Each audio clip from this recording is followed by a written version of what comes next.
তো hello viewers, আশা করি সবাই ভালো আছো।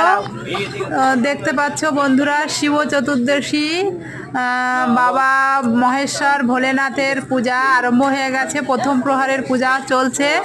তো দেখুন, এরপরে সব পূজাই আপনাদেরকে দেখাবো। তো বন্ধুরা দেখ করেছি